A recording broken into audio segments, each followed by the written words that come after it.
dice valle, entonces esa no es la clave, ¿ya?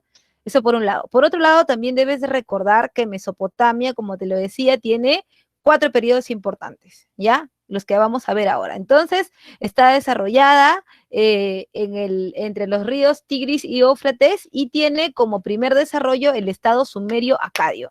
El estado sumerio-acadio es un periodo inicial en donde todas las sociedades todas las de antiguo empiezan así, es decir, con la creación de ciudades-estado. Ciudades-estado. ¿Qué es una ciudad-estado? Es una ciudad independiente, es una ciudad que no depende de otra, ni comercial, ni política, ni económicamente para surgir, ¿ok?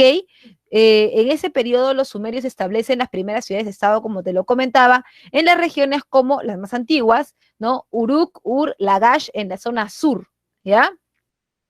Bien, por otro lado también están los acadios. Los acadios destacan por Sargón I. ¿Y por qué por Sargón I? Porque él es el primer unificador de Mesopotamia, fundador del imperio acadio. O sea, profesora, cuando me dicen imperio acadio, me están queriendo decir que las dos, el norte y el sur de Mesopotamia, se han juntado. Sí, eso te quieren decir, ¿ya?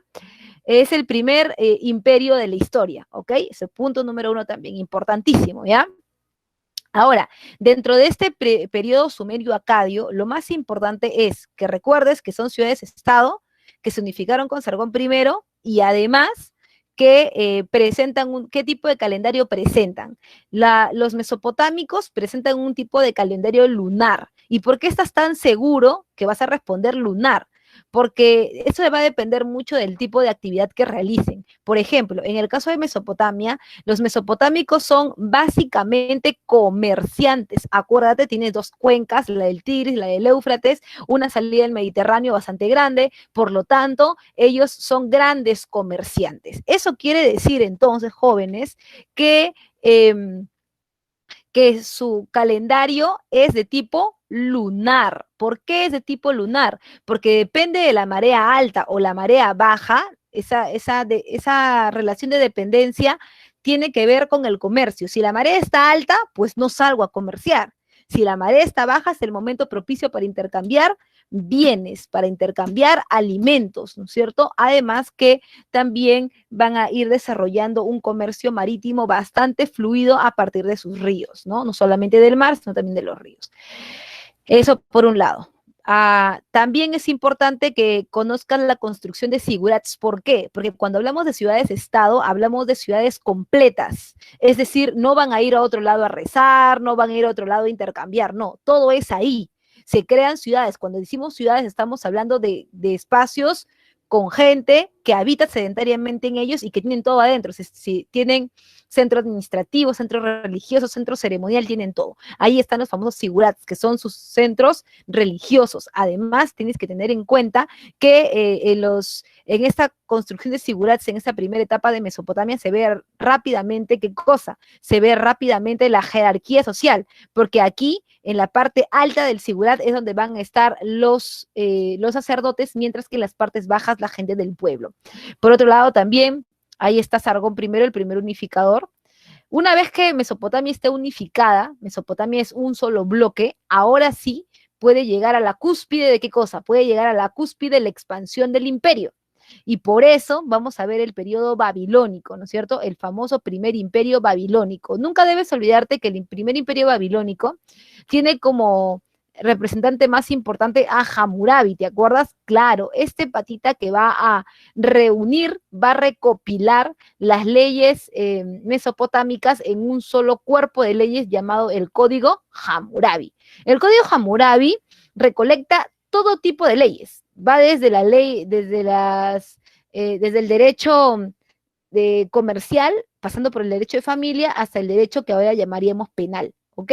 Además, esta legislación de Hammurabi, o este código Hammurabi, ¿ya? Este código Hammurabi está basado en la ley del talión, en el ojo por ojo, diente por diente, ¿ok? Eso quiere decir que vamos a encontrar una relación de reciprocidad frente a lo que tú haces. Por ejemplo, si tú robas, tú me robas, yo te robo, ¿cierto? Tú me pegas, yo te pego, algo así, ¿ya? Igualito. Por otro lado, también recuerda, está después del código Hammurabi, ¿no? Y el imperio babilónico, encontramos el periodo asirio, ¿no es cierto? El periodo asirio se caracteriza porque es un espacio temporal en donde lo más importante, y no te lo han puesto acá, pero yo te lo digo, lo más importante es la expansión de Mesopotamia. Mesopotamia se expande lo máximo con Asurbanipal. Asurbanipal además también profesionaliza el ejército y es el primero en usar el hierro a gran escala. ¿Ok? Profesora, o sea que debo relacionar esas tres cosas. Sí, cuando tú veas que, por ejemplo, en una pregunta te dicen que utilizó el hierro a gran escala, que tiene ejército, haya al toque, máxima expansión. Eso tienes que buscar en las claves, ¿ya? Esas tres cosas siempre van de la mano, ¿ya? Además, también buscaba que Mesopotamia se convierta en el foco cultural del Mediterráneo y por lo tanto, ¿no? Buscó crear la biblioteca de Nínive y utilizar estos elementos llamados los toros alados de Croshabat. Los toros alados de Croshabat, como ves en la imagen, son representaciones de escultura que son guardianes de los templos, ¿no? Eso es como si fuera una cabeza clava, pero versión mesopotámica, ¿ya? Son los guardianes de los templos que tienen la cabeza de un ser humano y el cuerpo de un toro con sus alitas, ¿no es cierto? Los toros alados de Croshabat, ¿ya? Después del periodo asirio, bueno, acá le han puesto imperio asirio, pero en realidad es periodo asirio, ¿ya? Después del periodo asirio viene el imperio babilónico, ¿no? El segundo imperio babilónico o también llamado neobabilónico. El neobabilónico es caracterizado porque seguramente ahora en Semana Santa has visto algunas representaciones de ellos, ¿no?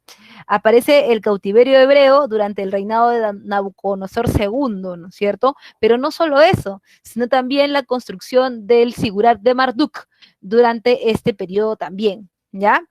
Ah, otra cosa que tienes que aprender del neobabilónico es cómo termina. Profesora, ¿ahí terminan todos los periodos? Sí, ahí terminan todos.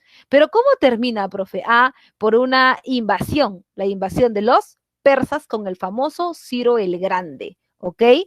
Ahora, cuando hablamos de los aportes culturales en Mesopotamia, hablamos de la hidráulica sumeria. Es súper importante porque mira la forma de evacuar, porque así le determinan, evacuar el agua al centro de la ciudad de Estado y repartido en forma equitativa hacia todo el espacio, ¿no? Bien importante. El calendario lunar del que te hablaba, ¿no es cierto? Ellos también tienen otros aportes, como por ejemplo la numeración sexagesimal, la división de la circunferencia de 360 grados, ¿no? Y además también la aparición de los carros de guerra y las herramientas o las armas de hierro, ¿no? Importante que te lo había dicho que aparecen donde aparecen en el periodo, acá está, mira, asirio, ¿no es cierto? De Asurbanipal, ¿ya? Por otro lado, también es importante, ¿ya? Que se entiendan varias cosas en Mesopotamia. Lo primero es que ellos también son los primeros en desarrollar escritura. Acuérdate, en las famosas tablillas de arcilla, la escritura, la escritura cuneiforme, ¿ok? Mesopotamia no es el único espacio que vamos a desarrollar, ¿no? Mesopotamia es, digamos, uno de los espacios más, más estudiados y menos tratados, ¿no? Cuando hablamos, por ejemplo, del desarrollo mesopotámico y de las armas, ahí hay una diferencia muy grande con Egipto, por ejemplo, ¿no? Los mesopotámicos desarrollan más rápido el uso del carro de guerra, del caballo de guerra, cosas que los egipcios no dominan, ¿ya? Por otro lado, cuando hablamos de Egipto, ¿ya? De Egipto, Egipto tiene una ubicación geográfica bien interesante. Me hubiera gustado que Mesopotamia también tenga un mapa así, ¿no? Pero a ver, creo que no le he puesto mapa. Ya, ya. Vamos a ver entonces. Por acá, por acá, por acá. Ya. Disculpa que esté en PDF, pero lo bajé y se bajó así, no sé qué ha pasado. Ok. En el caso de Egipto, recuerda, Egipto está ubicado, mira este mapita, está ubicado cerca al Mediterráneo, ¿no es cierto? Y está flanqueado por el río Nilo. Recuerda que Herodoto decía que Egipto era un don del Nilo. ¿Por qué Egipto es un don del Nilo? Porque si tú te das cuenta, y volvemos acá a la imagen, todo lo que ves acá es desierto, el desierto de Libia, el desierto de Arabia, el desierto de Nubia, ¿no es cierto? No hay nada aquí.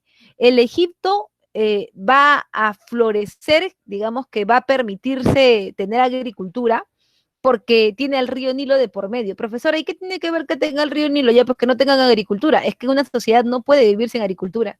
No se puede asentar. ¿De dónde vas a sacar el excedente de producción? ¿Cómo vas a determinar la propiedad privada? No se puede, ¿no es cierto? Entonces, por eso es tan importante el río Nilo. Ahora, el río Nilo cruza todo el Egipto y tiene una característica bien interesante, ¿no? Que es uno de los pocos ríos en el mundo que tiene un curso de sur a norte. Normalmente los ríos van de norte a sur y desembocan en el mar, pero este no, este va de sur a norte. Por eso es que si tú te das cuenta, ¿ya? Por eso es que si hacemos una línea, este es el Bajo Egipto, ¿no? Y esto de acá, disculpa, esto de acá es vamos a ver, salió mala línea.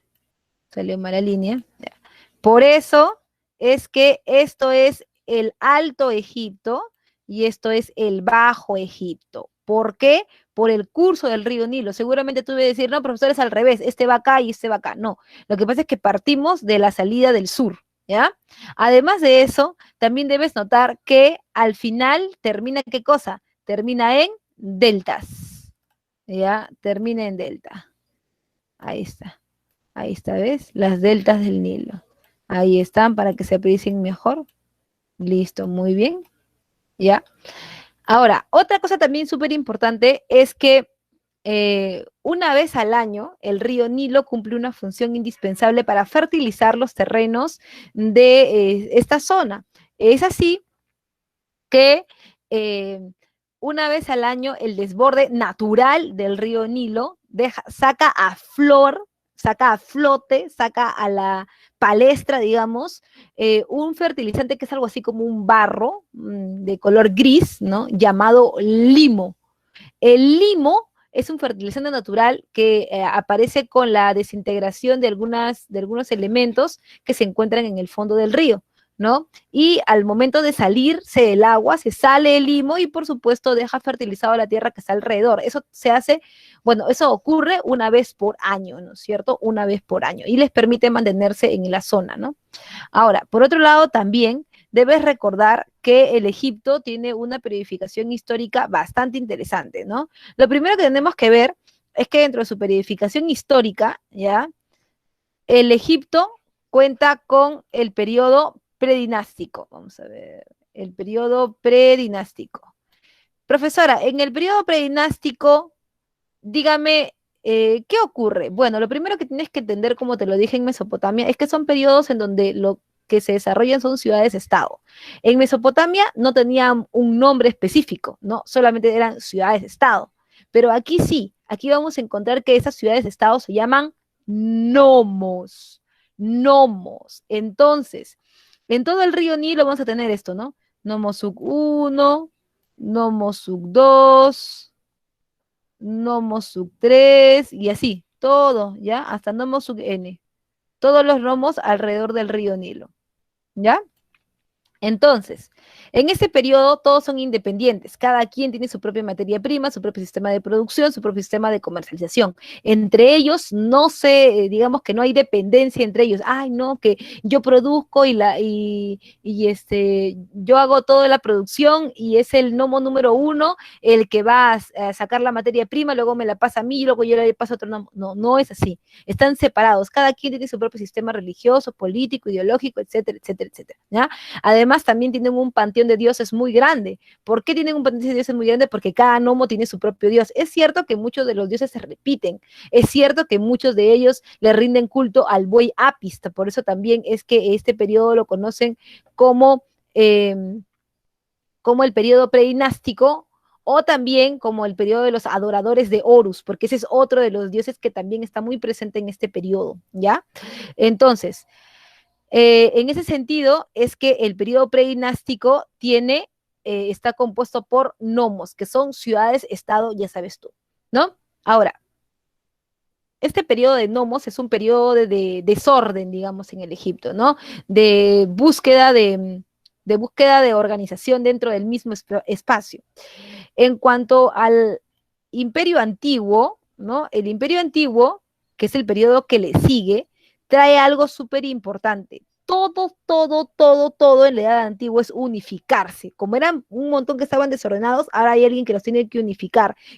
¿Quién lo hace? Lo hace Menes o Narmer. Menes o Narmer, muchachos, escúchenlo bien, por favor, es el gran unificador del Egipto, pero él solamente es una unificación de tipo territorial. Eso quiero que te quede también claro. Cuando tú veas en el examen la palabra unificación, te está hablando sí o sí de una unión de tipo territorial. Por eso tienes que buscar una clave que hable sobre el territorio. No estés pensando tanto, ¿ya? Unificación, de tipo territorial. Y eso es lo que hace Menes o Narmer. O sea, ¿qué hace? Simplemente suma los nomos. Para él, para Menes o Narmer, eh, entonces, en alfa, ¿sí o no? ¿Ya? Entonces, en alfa.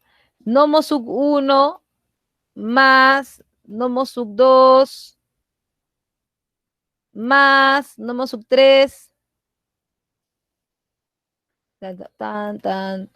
más Nomo sub n, ¿a qué es igual? ¿Es igual a un imperio? No, todavía no es un imperio. Es igual a un estado, el estado egipcio. Ahí está. Eso es lo que se menciona. Simplemente junta todos estos, los suma todos los que hemos visto acá, los une en un solo territorio y esa es su gran hazaña, ¿no? Que es el primer paso en realidad para poder llegar a ser un imperio, unirse territorialmente.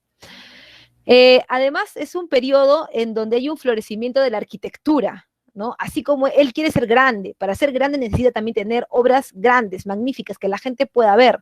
Por eso es que es que después de su gobierno, ¿no es cierto? Después de su gobierno llega el faraón Sócer, y Sócer manda a construir, ¿no es cierto? Manda a construir las pirámides Keops, Kefren y Miserinos. Ojo con esto, en realidad no es que, solo son esas 3 pirámides y eso es todo Egipto, no, son cientos de pirámides. ¿Por qué? El valle está lleno de estas, porque son representaciones funerarias del Egipto. Ya, eso es importante, pero no cualquiera, o sea, no es que, por ejemplo, yo muero y me van a poner en una pirámide, nada que ver, eso es solamente para la familia faraónica, ¿ok? Entonces hay un periodo de esplendor en la arquitectura a través de la construcción de las pirámides de Keops, Kefren y Miserinos, y antes de eso, por supuesto, la creación del Estado egipcio. Ahora, una vez que yo ya tengo eso, una vez que ya tengo el esplendor para que los demás me sigan, llega el Imperio Medio, o también llamado Primer Tebano, ¿ya? Imperio Medio o Primer Tebano. En este Primer Tebano, ¿no es cierto? ¿Qué es lo más importante? Lo súper más importante es la segunda unificación, también llamada reunificación. La reunificación del Egipto, ¿no es cierto? Es la creación de un, de una, de un sistema por el cual ya no hayan un montón de dioses, sino que haya un dios principal. ¿Cuál es ese dios principal? Bueno, es Amon-Ra, ¿cierto? Amon-Ra. A ver, vamos a ver, acá tenemos alguna. A ver, vamos a ver. El arcaico es el llamado Tinita, ¿no? El que, disculpe. sí. Disculpe una pregunta. Entonces, de todos los dioses que hay, o de todos los dioses que se hubieran nombrado, el único que se va a nombrar en ese entonces va a ser Amon-Ra.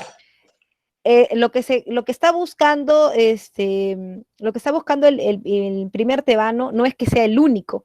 O sea, hay una religión con visos de monoteísmo. ¿Por qué? Porque él es el principal, pero siguen existiendo los demás, ¿no? O sea, siguen el culto más importante, digamos, es el de Amon-Ra. Tú puedes creer, por ejemplo, en Isis, en Osiris, en Anubis, pero oficialmente es como como en el Imperio de los Incas, pues, ¿no? En el Imperio de los Incas, oficialmente el más importante es el Solcio, ¿no? Pero hay otros más donde la gente puede creer, no hay ningún problema con eso. Esas sociedades no son 100% monoteístas como lo conocemos ahora, sino que básicamente tienen, cuando dicen monoteísmo, se refieren a que hay uno que es más importante y el resto que están colaterales, digamos, tienen un nivel más, un rango más bajo que el oficial, como si fueran unos dioses de segundo orden, ¿no? El más importante para todos, unificación del Egipto, es a través del dios. Todos tienen los dioses que quieran, pero a nadie le debe faltar Amon-Ra, ¿cierto? Ese sí tiene que estar en todo, ¿ya? ¿Se entendió esa partecita? Sí, mi gracias. Lo que pasa es que pensé que era como que quitaban a todos los Sí, dioses y solamente querían uno. Eso lo vamos a ver después. Después iba a ocurrir eso, ¿no es cierto? A ver, ajá. Es como una definición un poco distinta para los egipcios. Sí, listo. Bien, entonces, una vez que hemos visto esto, ustedes entenderán que el movimiento político del Egipto, ¿no? Que está relacionado a la unificación, hace que el Egipto se vuelva políticamente débil. Entonces, como se vuelve políticamente débil y está más metido en asuntos religiosos, en asuntos de determinación de espacios, de diferentes cosas, ¿qué pasa? Los Hicsos invaden. Profesora, no me diga eso, los Hicsos. O sea que los egipcios ya fueron. Sí, no. Lo que pasa es que, primero, los Hicsos son sociedades seminómadas. Eso quiere decir que no conocen la agricultura, no conocen la ganadería, ¿no? Pero sí conocen algo muy importante, las armas. ¿Por qué es importante eso? Porque sin armas no podrían defenderse en medio de toda la camioneta que se dan. ¿Son nómades, profe? Sí, son nómades. Imagínate que llegan a tu lugar, a tu destino, ¿no? Ahí, a tu barrio, vienen y saquean todo. Pero si, profesora, no, todo bien loco, profe, si saquea, yo agarro un palo y lo rompo por su cabeza, profe. Ah, ya. Por eso es que ellos tienen que tener un ejército movible para poder defenderse. Ellos van de un lugar a otro con un solo conocimiento, que es el más importante de todos, que es el hierro. Ellos conocen a gran escala el hierro, tienen ejército, solamente que es un ejército diferente, ¿no? No es un ejército unificado como lo hemos visto en Mesopotamia, lo vamos a ver en el Egipto, ¿no? Ahora, son peligrosos, ¿por qué? Porque golpean y salen, golpean y salen, golpean y salen. Entonces el Egipto tiene que organizarse para eso. Por eso, Tutmosis III, ¿no? Tutmosis III va a ser el emperador más importante en este nuevo periodo del Imperio Nuevo. Si va a venir una pregunta en el examen, yo estoy prácticamente segura, ¿no? De que lo que van a hacer es atacar por el segundo Tebano, el Imperio Nuevo. ¿Y por qué te digo esto? Porque revisando exámenes de admisión y también exámenes de CEPRE, uno se da cuenta que siempre atacan por los espacios más confusos, ¿no?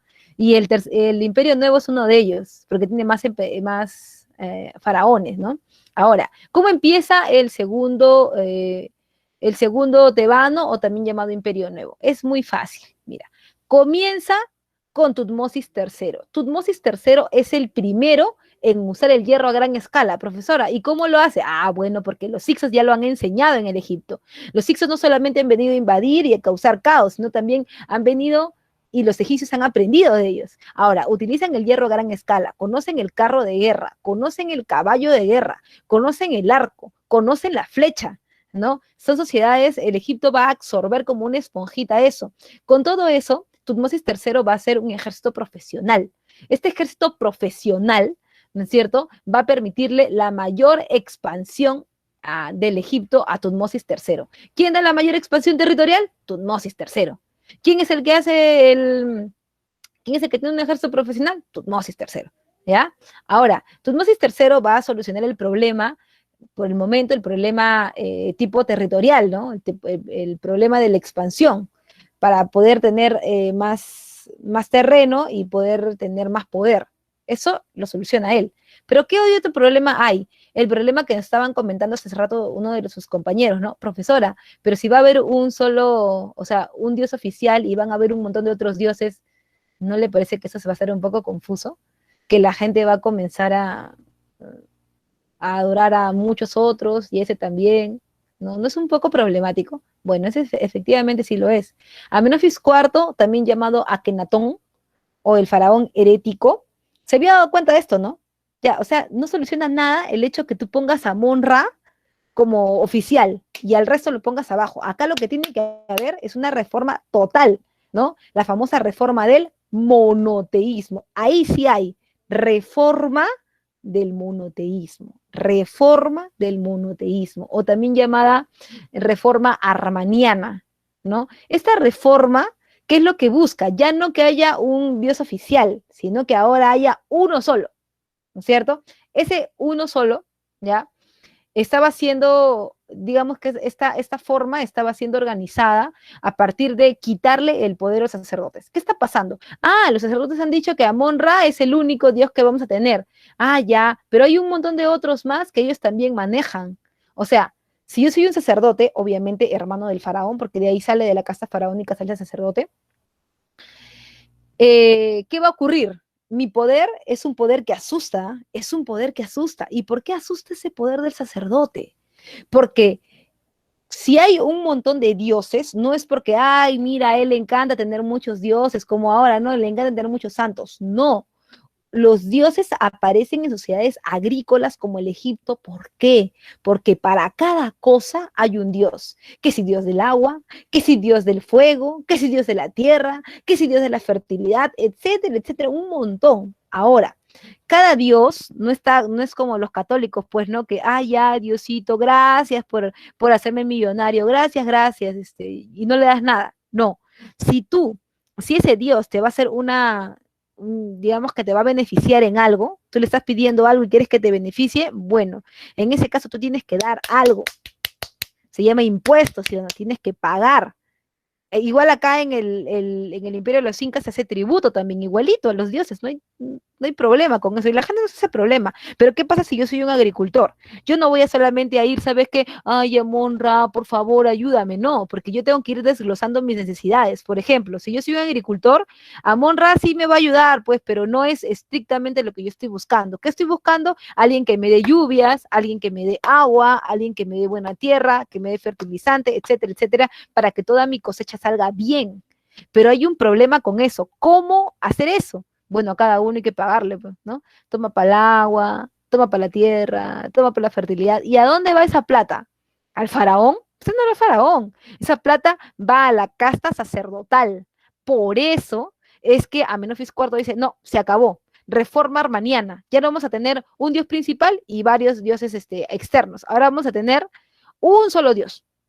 Ese es el único, Amon-Ra, se quedan con ese nomás, ¿no? Amon-Ra es el único. Y los sacerdotes, oye, no te pases, Cholito, Cholito, ¿cómo así? O sea, ¿por qué me quitas los demás? ¿Cómo que por qué me quitas los demás? ¿Qué voy a esperar?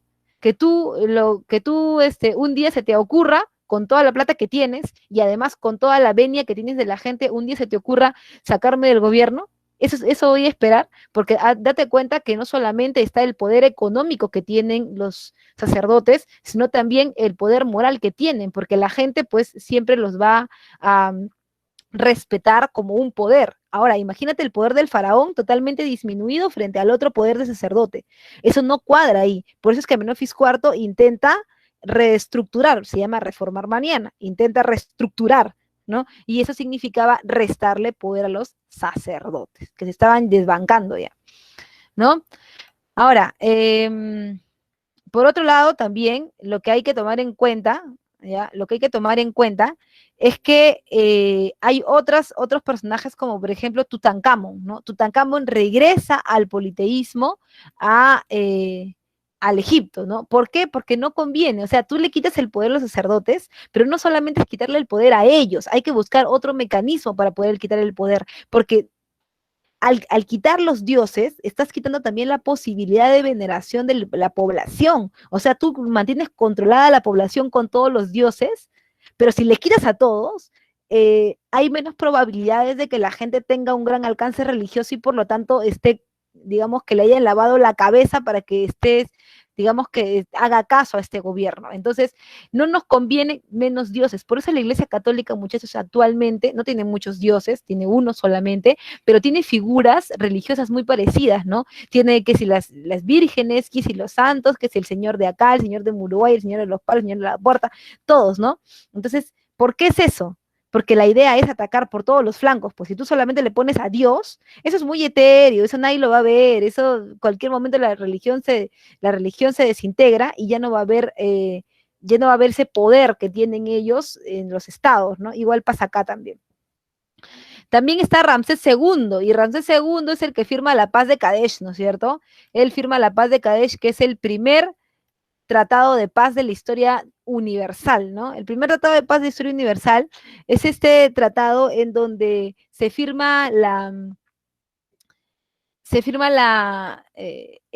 cese de las hostilidades con hititas e ixos, ¿no? Que son los primeros en llegar a ese territorio, ¿ya? Por otro lado, bueno, también otras sociedades seminómadas, o sea, la idea de, mm, la, de la, ay, Dios mío, se me fue. La idea de este tratado es que todas las sociedades seminómadas que estén en el Egipto, ¿no es cierto?, rompan esa mala relación con el Egipto. Por eso es que la paz de Kadesh es el primer tratado de paz de la historia. Por otro lado, en los aportes culturales, ¿ya? En los aportes culturales están los tipos de escritura. El Egipto va a hacer una buena diferenciación entre los tipos de escritura. Está la escritura jeroglífica, la hierática y la demótica, ¿no es cierto? Mira, en el caso de la jeroglífica, esa es una escritura para momentos sagrados. Es sagrada. Es sagrada. ¿Ya? Es normalmente para ceremonias religiosas. ¿Ya? Por otro lado está la escritura hierática. La hierática es una escritura que básicamente es administrativa, ¿ya? Ahí se van a hacer los libros de cuenta, que cuánto gasté, cuánto tengo, etcétera. Se van a llevar todos los cálculos. Normalmente es administrado por un escriba, ¿no? Porque el escriba va a llevar las cuentas, ¿no? Las cuentas del Egipto. Por otro lado está también la escritura demótica, que es la escritura del pueblo, ¿no? La que van a utilizar en el día a día, van a utilizar para la comunicación interna en las casas, etcétera, etcétera, etcétera. Y también, en cuanto a las ciencias, aparece la geometría y la numeración decimal, ¿ya? Importantísimo la geometría, sobre todo para el tema de las construcciones, ¿ya? El tema de las construcciones. A ver. En astronomía, un calendario de tipo solar. ¿Qué significa que haya un calendario solar? Significa que la sociedad es altamente agrícola. Cuando las sociedades son agrícolas, tienes calendario solar. ¿Por qué? Porque recuerda que para el desarrollo y crecimiento de las plantas necesitas luz, ¿no es cierto? Necesitas luz, ¿qué cosa? Luz solar. Solo así puedes desarrollar el proceso de fotosíntesis, y el proceso de fotosíntesis, el crecimiento de las plantas, y el crecimiento de las plantas, la agricultura, y la agricultura es la base de tu sistema económico. O sea, la luz del sol para ellos es lo más importante. Y siempre se repiten sociedades que son agrícolas, como por ejemplo el caso de los incas. Por eso los incas también tienen como dios principal al sol, ¿ya? Un calendario solar, ¿ya? En cuanto a religión, es una religión politeísta, uso de muchos dioses, ¿no? Entre ellos los más importantes, Anubis, dios cabeza de chacal, ¿no? Anubis, Isis y Osiris. Profesora, ¿Isis? ¿Osiris? Sí, mira. Una de las cosas que están muy marcadas dentro de las manifestaciones culturales egipcias es que, definitivamente, ¿no? El panteón de los dioses es el soporte económico de los egipcios y además también su soporte, digamos que cultural, ¿ya? Anubis, dios cabeza de chacal, está presente en el proceso de ir de esta vida al otro lado de la muerte, ¿ya? ¿Cómo es esto? Es una cuestión bastante importante, interesante, mira. Imaginemos que tú, ¿no? Imaginemos que después de la pandemia, ¿no? A ti te atropella un carro y mueres. Entonces, Anubis, dios cabeza de chacal, estará a tu lado, ¿no? Primero, ya una vez que has muerto, te van a tener que drenar todos los tejidos blandos por los orificios naturales del cuerpo. O sea, te van a sacar el cerebro por la nariz, el estómago por la boca, el sistema excretor por el ano, ¿no? Así, siempre evitando hacer cortes. ¿Por qué hay que evitar hacer cortes? Porque los egipcios creen en la vida después de la muerte, creen en la resurrección de la carne. Entonces, ¿qué ocurre cuando, cuando el cuerpo es diseccionado? Ya no puede regresar a la vida, ya no hay otro que lo pueda ocupar. Por eso la momificación es tan importante, ¿no? Entonces imagínate que tú caes muerto en la pista, te sacan tus tejidos blandos por los orificios naturales del cuerpo y quedas simplemente así todo como un pollo descargado, ¿ya? Así quedas. Entonces, ¿qué va a ocurrir? ¿Qué va a ocurrir? Que solamente van a conservar de todo tu cuerpo tu corazón. Tu corazón será puesto en una balanza de 2 platillos frente a las puertas de Isis y Osiris. Profesora, ¿qué? Sí, tu corazón en el lado derecho y una pluma en el lado izquierdo. Si tu corazón pesase más que la pluma, lo cual es obvio, pesase más que la pluma, entonces tú eres una persona mala, llena de rencores, que no está yendo por el buen camino de los dioses y no mereces estar delante de ellos. Por eso irás al inframundo con el hermano malo de Isis y Osiris, Set, ¿no? Y ahí estarás arrepintiéndote por el resto de los restos de todos los años, de todos los días, ¿ya? Luego están aquellas personas que su corazón pesa lo mismo que una pluma. Ellas han sido personas que han sido malas de repente en su vida, no han dado tributo, no han querido hacer caso al faraón, etcétera, etcétera, pero se le va a dar una segunda oportunidad y van a poder reencarnar en otra persona que digamos, haya culminado su ciclo de vida. En ese sentido, entonces, tú tienes que pasar nuevamente por la vida para que aprendas todo, ¿no? Porque has sido malo, tienes que aprender y reivindicarte. Pero si como tu profesora, tu corazón pesase menos que una pluma, eres prácticamente un santo, joven. Entonces, ya no tienes que pasar por las experiencias del aprendizaje y tampoco tienes que ir al castigo, sino que podrías fácilmente reencarnar en un animal sagrado, como por ejemplo un escarabajo, un caimán, etcétera, etcétera, ¿no? Porque ahí tendrías chance de no morir o dejar que los cuerpos se consuman, pero de que tu Ka, ¿no? Porque el cuerpo, los seres, según los egipcios, están compuestos de 2 cosas, ¿no? El Ba y el Ka. El Ka es tu cuerpo físico, ¿no? Y el Ba es tu energía vital. O sea, ¿qué pasa cuando tú te conviertes en un animal sagrado, ¿no? Porque ha sido muy bueno. El animal sagrado también su Ka en algún momento va a desaparecer, pero vas a poder llegar a otro más y a otro más así, de acuerdo a cómo tú te hayas portado en tu vida. Así que ya sabes, si te has portado recontra mal, ni vayas donde Isis y Osiris porque te van a chotear, ¿sí o no? ¿Ya? Ahora, estando frente a Isis y Osiris, debes arrepentirte en el juicio de los muertos, ¿no? Y ellos van a hacer un cierto conjunto de alegorías que van a permitir que tú puedas ir por esos 3 caminos, ¿no? Por otro lado, también no solamente es importante la momificación para el juicio de los muertos, sino es importante también en cuanto a la medicina, ¿no es cierto? ¿Qué han descubierto ellos en cuanto a medicina? Pues es muy fácil. Ellos han descubierto el proceso de momificación que les permite mantener, ¿qué cosa? El cuerpo en perfectas condiciones por mucho tiempo para que otra persona lo ocupe. Por ejemplo, utilizar elementos hipodrónicos para sacar el agua del cuerpo, porque el 60% de tu cuerpo es agua. Si ellos la dejan ahí, la carne se va a putrefactar y nunca van a llegar al objetivo que es que reencarnes en otra persona. Por otro lado, también está la traumatología. Los egipcios sabían perfectamente lo que debían hacer, por ejemplo, cuando tenían roturas de huesos, rotaciones de huesos o simplemente un corte, ¿no?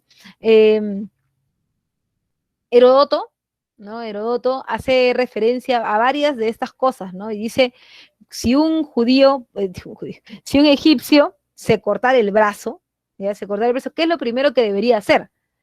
¿Y sabes qué dicen sus textos? Porque está en el libro de los muertos.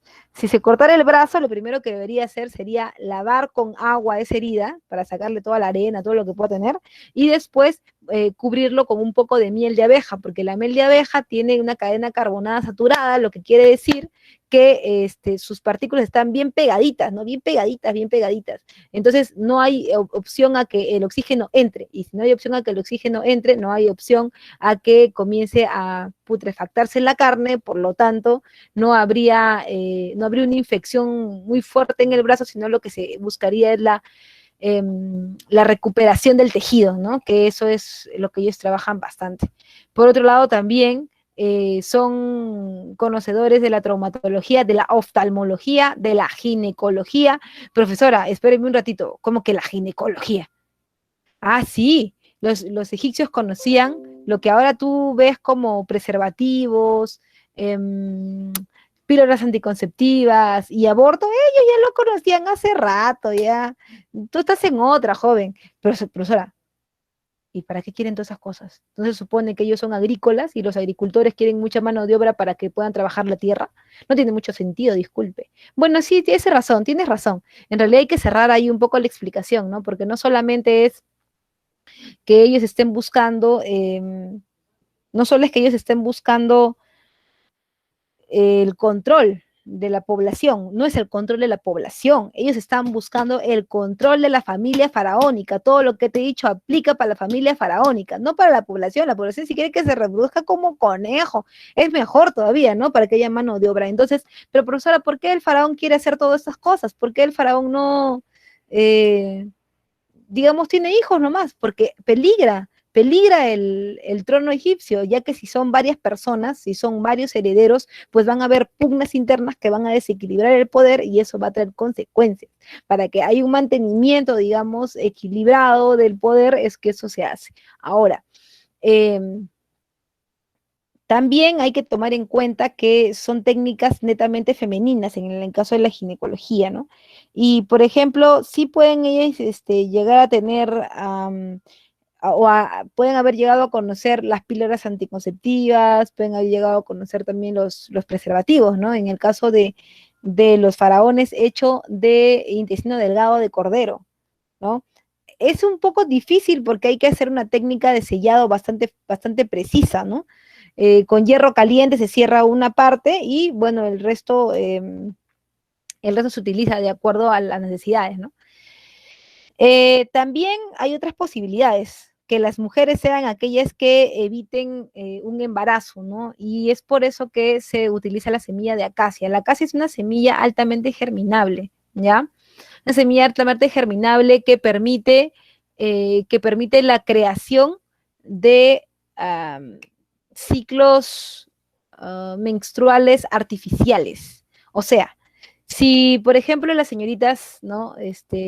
Hacen cálculos y dicen, ah, ya, de acá al próximo ciclo menstrual serían 28 días. Ya, normalmente eso, sobre todo cuando las mujeres son jóvenes en etapas reproductivas, no tenemos eso de exactitud. Ah, ya, hoy día a las 3 de la tarde con 40 minutos va a comenzar. No, así no es, ¿no? Puede ser un día antes, un día después, y eso cambia mucho también el proceso de ovulación. Entonces, eso hace que sea impreciso y que puedan salir embarazadas con mayor facilidad. En cambio, se toma un poquito de algodón, ¿no es cierto? Un poquito de algodón con semillas de acacia y un poquito de agua y se introduce por el canal vaginal. ¿Por qué lo tendrías que introducir por el canal vaginal? Bueno, es sencillo, porque está rodeado de mucosa y la mucosa es un gran conductor de sustancias en el cuerpo. Por eso es que la gente, por ejemplo, se mete cocaína por la nariz, ¿no? Profesora, ¿por qué no la toma o por qué no la fuma, que es más rápido? Bueno, porque están buscando siempre la mucosa para poder llevarlo más rápido a la sangre y que funcione o tenga mayor efectividad. Entonces, eso pasa, por ejemplo, con la semilla de la acacia, se crean es como una bomba de estrógenos que rota todo y te crea un ciclo menstrual artificial de 28 días exactamente. Entonces tú vas midiendo ahí con los días y vas haciendo que tu óvulo se haga cada vez más viejito, viejito, viejito, viejito, y aunque salga y se encuentre con un espermatozoide, ya nada de nada. Ahí no me termina, ¿no es cierto? Eso, por ejemplo, en el caso de los anticonceptivos, también conocen el legrado. La legra es un instrumento actualmente de acero quirúrgico, pero en el antiguo Egipto la legra era como una cuchara con la cabecita plana, ¿ya? Hecha de obsidiana, ¿ya? Esa es una piedra con filo, como si fuera un espejo roto, ¿ya? Entonces, cuando ya se dan cuenta que están embarazadas, profesor, ¿y cómo se dan cuenta que están embarazadas? Fácil, también conocen el test de embarazo. Igual, semilla de acacia, semilla de lino y semilla de trigo, ¿no? Las mujeres, según algodón, orinan sobre eso. Y al orinar sobre eso, como son altamente estrogénicas estas semillas, crecen, germinan rápido. Profesora, ya está bien que se germine rápido, pero ¿cómo lo van a hacer? Bueno, lo que pasa es que el, la orina de las embarazadas tiene una alta concentración de estrógenos. Entonces se lo echas a las semillitas y crece con árbol, ¿no? Con raíz todavía, ¿no?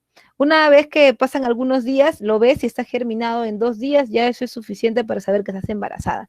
Si la cuestión ya quedó así, estás embarazada, se utiliza la legra para romper el endometrio, ¿no? Se mete por el canal vaginal, se rompe el endometrio, se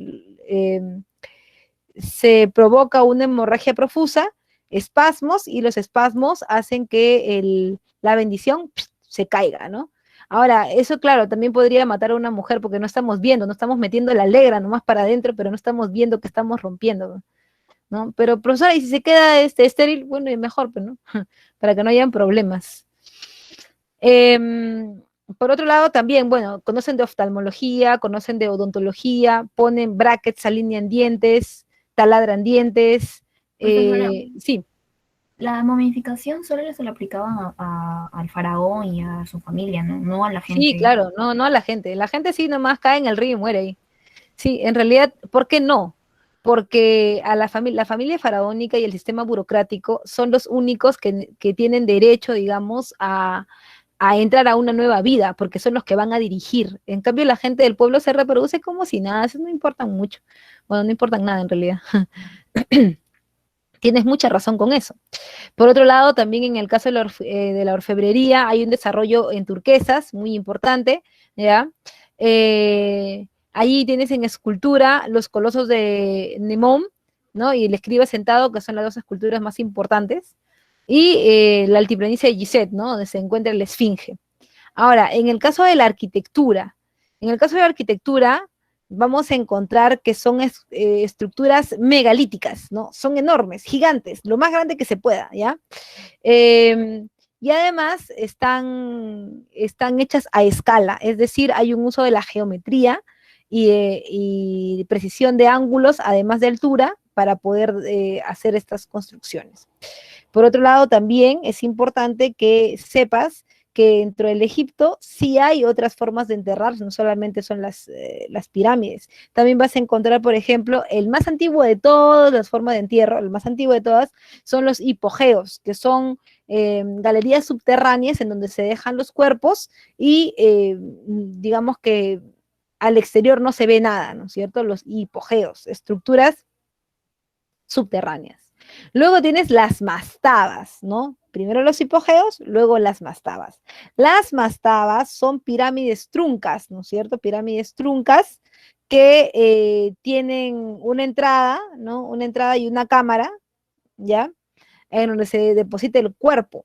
Pero, pero las mastabas no son para la familia faraónica. Las mastabas son para los burócratas, para aquellos que trabajan para el Estado. Profesor, ¿y quiénes son? Por ejemplo, está el visir, ¿no es cierto? Que es como un primer ministro. También está el escriba, que es algo así como tu asesor, ¿ya? Ellos dos, por ejemplo, son parte de la burocracia y se pueden enterrar en ese tipo de espacios, ¿no?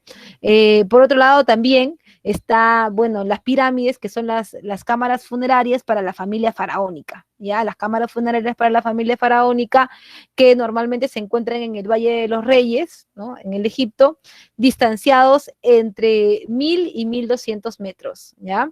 Profesora, ¿y han sido saqueadas? Sí, sí han sido saqueadas. La única que no fue saqueada fue la tumba de Tutankamón, ¿no? ¿Por qué no fue saqueada? Porque no estaba en el mismo algoritmo, o sea, no estaba en la misma medición, ¿no? No pasaban creo ni 500 metros y ya estaba ahí. Los huanqueros como acá, ¿no? Ellos ya saben, ya, uy, mira, hay relación en una con otra, en una con otra. Parece progresión aritmética, mira, ¿no? Ya iban sacando su cálculo, pero el de Tutankamón se quedó a la mitad, ¿no? Y por eso no lo pudieron ver. Pero todas digamos que las representaciones de las tumbas que tenemos actualmente son de él, ¿no? De Tutankamón. Ok, Entonces, sí un importante desarrollo arquitectónico en el Egipto con funcionalidad. O sea, en el caso de las pirámides para la familia faraónica, en el caso de las mastabas para los burócratas y en el caso de los hipogeos para ambos casos, pero en los momentos más, los primeros momentos del Egipto, ¿no? Los más antiguos. ¿Ok? No sé si alguien tiene una duda, una consulta, vamos a ver por acá. A ver. Profesora, Ujú. Una pregunta. Me confundí un poco lo del politeísmo y el monoteísmo. O sea, en el Imperio Antiguo y Medio, ahí había politeísmo. Ujú. Politeísmo, no era que Con hubo un otros, dios, claro, ahí hay politeísmo, pero con un dios principal, oficial. en ambos. Ajá, Y en el primer tebano. Pero ya en el Imperio Nuevo, ya ahí ya no hay politeísmo, ahí hay monoteísmo. Un solo, o sea, se eliminan los demás y queda un solo dios que es Amon-Ra. hasta que llegó el que Hasta lo que, claro, hasta que sale Amenofis IV, que es el que hace todo esto, y viene Tutankamón, ¿sí o no? reemplazó. Después de Amenofis IV viene Tutankamón. Tutankamón dice, ay no, por favor, esta reforma no pasa nada, ¿ya? Vamos a regresar al politeísmo. Y es por eso que aparecen nuevamente los dioses. Y respecto a Mesopotamia, dijo que finalizaba con la invasión de los persas, de Ciro el Grande, ¿no? Ajá, con Ciro el Grande. Ahí acaba Sí, Mesopotamia. ahí acaba el desarrollo mesopotámico, con la ¿Y invasión Egipto? de los persas. ¿Y Egipto cómo acaba? Ah, ahí les voy a comentar. Egipto tiene un último periodo que no hemos visto porque se pega con Roma, ¿ya? Egipto tiene un último periodo que se conoce como el Bajo Imperio o también el periodo de la dinastía ptolomeica. Esa es la familia de Cleopatra, ¿no? ¿Qué pasa? Cleopatra nunca llega a ser, nunca llega a ser faraona. Ella nunca toma el poder porque en el Egipto no es normal que las mujeres tomen el poder. Eso es casi imposible, ¿ya? Entonces, ¿qué ha ocurrido? Que antes de Cleopatra hubieron varios episodios de peste. Uno anterior a ella, o sea, una dinastía anterior a ella, hubo un episodio de peste en donde la mayor parte de los hombres de la familia faraónica murió y no había quien pueda suceder en el trono a Ramsés II. Entonces era una de sus hijas la que quedaba, que era su pariente sanguíneo, era Hatshepsut. Hatshepsut, que casi nunca aparece en los libros, ¿no? Tiene un gobierno que está regentado por sacerdotes. Los sacerdotes gobiernan, pero ella es la cara, ¿no? Aunque la gente se extrañaba un poco porque los egipcios no eran así, pero la necesitaban. Entonces ella comenzó entre comillas, abusar de su poder, ¿no? Y comenzó a crear nuevas cosas en el Egipto. Por ejemplo, en el Egipto no habían grandes rutas de comercio, no se utilizaba el río Nilo, sino que de frente nomás los pequeños pueblitos se unían entre ellos y lanzaban las cosas, o sea, se iban en comercio al Mediterráneo. Pero ella, ¿qué hizo? Los organizó a todos y dijo, ya, ahora sí, los pequeños pueblos van a dar la materia prima, los pueblos que están en el delta, o sea, así como acá, ¿no? Los pequeños pueblos, acá está, a ver, vamos a ver para terminar ya. Los primeros pueblos van a dar sus materias primas. Los pueblos que estén en el delta van a ser los pueblos manufactureros. Y de ahí vamos a sacar nuestros productos al exterior por el Mediterráneo. Un producto con valor agregado de trabajo cuesta más. Y así el Egipto comenzó a hacer plata, un montón, ¿ya? Un montón. Termina su gobierno y los sacerdotes dijeron, ya no más, nunca más una mujer porque mira lo que ha hecho, prácticamente se quiere quedar con todo y es capaz de darle al gobierno a su hija todavía. Así que cortaron con ella y llega una nueva dinastía, o sea, el primo de ella, que son los Ptolomeos. Los sacerdotes los apoyan y Ptolomeo, el hermano de Cleopatra, el Ptolomeo XIII, ¿no? Era el encargado de gobernar. Cleopatra viendo eso dijo, no, este chibolo no va a gobernar, voy a ser yo, dijo, ¿no? Pero ¿cómo hacerlo? Hay que matarlo primero para que puedes quedar tú. Cleopatra se casa con él, a él lo agarra la peste, se muere y ella queda solita. Ahora sí va a gobernar, dice Cleopatra. Y los sacerdotes, oye, tú no vas a gobernar. ¿Tú qué cosa quieres? ¿Que vas a ser tú como la Hatshepsut? No, ni hablar. Cualquier día nos comes a nosotros vivos. No, no, no, no. Tú vas a gobernar, pero a través de un hombre. Y nosotros te vamos a buscar ese hombre. No, tú estás loco. Si voy a gobernar a través de un hombre, por lo menos lo busco yo, ¿sí o no? ¿Ya? Entonces, por eso Cleopatra busca en el lugar menos pensado. ¿Cuál es ese lugar? Roma. En ese momento, si nos vamos vía microondas hasta Roma, vamos a ver que los romanos están peleando. Es el segundo triunvirato y está Marco Antonio, Octavio y Lépido. Los tres están mechándose. Lépido sale de la guerra civil y solamente queda Octavio con Marco Antonio. Marco Antonio tiene la habilidad militar, pero no tiene plata. Octavio es un patricio, tiene un montón de plata, pero no sabe nada de guerra. ¿Y qué hace? Cleopatra se junta con Marco Antonio. Se juntan los dos y en la batalla de Accio se enfrentan contra Octavio. Ya le ganamos, dijeron. Mentira, joder, no le ganaron, perdieron. Y cuando perdieron, Octavio anexó el Egipto, o sea, le quitó todo a Cleopatra, se quedó con las tierras, o sea, invadió el Egipto, ¿no? Y esto hace que Roma crezca, ¡fua! Crece así como si fuera de frente, como una bolsa, ¿no? Como Roma ha crecido un montón de la noche a la mañana, su expansión ha sido tan rápida que se ha convertido en un imperio. Y el primer emperador de Roma es Octavio. Cambia de nombre y lo llamamos Augusto. Ahí termina el desarrollo de Egipto. Eso lo íbamos a ver un poquito en la semana 5, creo, pero más o menos para que se den cuenta, ¿no? ¿Sí? ¿Está bien? A ver. Gracias. En realidad, sí, como dicen acá, Stephanie, todo por un hombre, profe. Sí, Cleopatra estuvo en el lugar, tuvo la decisión en el lugar menos indicado, ¿no? Roma. Listo, O sea, muchachos. Roma también toma donde está Egipto, ¿no? Después. Por supuesto, por supuesto. Cuando cuando termina la República Romana, ¿ya? Es cuando Roma anexa el Egipto. Cuando anexa el Egipto, se acabó todo, se acabó Cleopatra Dios y todos esos territorios pasan a ser romanos, por eso se expande tan rápido, ¿no? Se expande muy rápido. Listo. Listo, señores, aquí les dejo las claves y como siempre nos vemos en una próxima emisión de este curso, pero ya para Historia del Perú la próxima semana, ¿ok? Que les vaya recontra bien, nos vemos la siguiente semana. Chao. Gracias, profesora. Sí. Chao, mis gracias.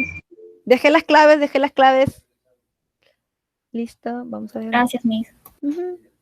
Gracias, Vamos a Miss. detener. Listo. Vamos a tener la grabación.